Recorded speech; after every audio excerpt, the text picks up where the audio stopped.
Siamo alla terza prova del Trofeo Croce Rossa Italiana, altri 4 nomi per la finalissima dell'ottava corsa. A 1660 Zemellino dell'Alba, Boni Expritz, Zenotab, Casanova Adri, Barnaba Baba, in seconda linea Eritrea, Zeno del Ronco. Corsa molto equilibrata, non c'è un vero e proprio favorito, macchina che accelera e stacca, partiti con la velocità iniziale di Zenotab che prova a superare Boni Expritz e lo fa in 50 metri. Zenotab subito leader nei confronti di Boni Expritz, più indietro in terza posizione, cerca di rimanere Numero 2 Zemellino. dell'Alba squalificato. E i primi 200 se ne sono andati in 14,5. La quarta posizione lungo la corda per Eritrea. Gli altri più discosti con Barnaba Baba in quinta. E intanto 29,8 per i primi 400 metri di gara, siamo a metà della seconda piegata. Zenotab guida, Boni Expritz in seconda posizione. Gli altri leggermente più discosti, capeggiati da Zemellino. Completamento dei 600 in 44,9. Leader Zenotab, Boni Expritz incollato alla sua scia, poi in terza posizione Zemellino davanti a Eritrea, all'esterno la progressione graduale di Zeno del Ronco, mentre fuori corsa dell'Alba.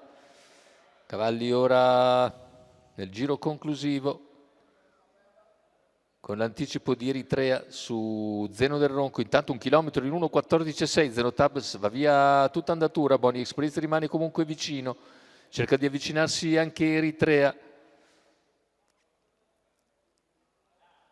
Siamo a 400 dalla conclusione, il parziale ora in 14,5 per Zenotab. Boni Expritz comunque lì a contatto, a terza posizione per Zemellino. Non riescono ad avanzare i cavalli all'esterno per il momento e entra nettamente in vantaggio Zenotab addirittura d'arrivo, inseguito sempre da Boni Expritz, poi Zemellino retta d'arrivo, ultimi 80 metri di gara con Zenotab che vince facile. Il secondo posto è ancora per il numero 3 Boni Expritz, al terzo dovrebbe essere Eritrea, per il quarto ci sarà probabilmente da ricorrere alla fotografia. Intanto 1,13,6 il ragguaglio conclusivo, era la gara più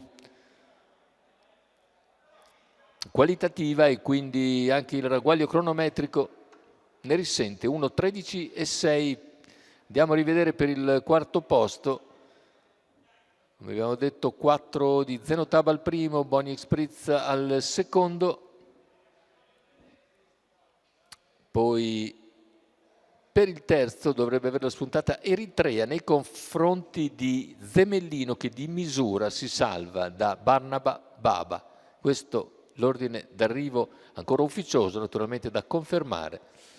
La vittoria comunque per Zenotab, Stefano De Lena in sediolo, ne è ovviamente il proprietario per conto di Francesco Trolese.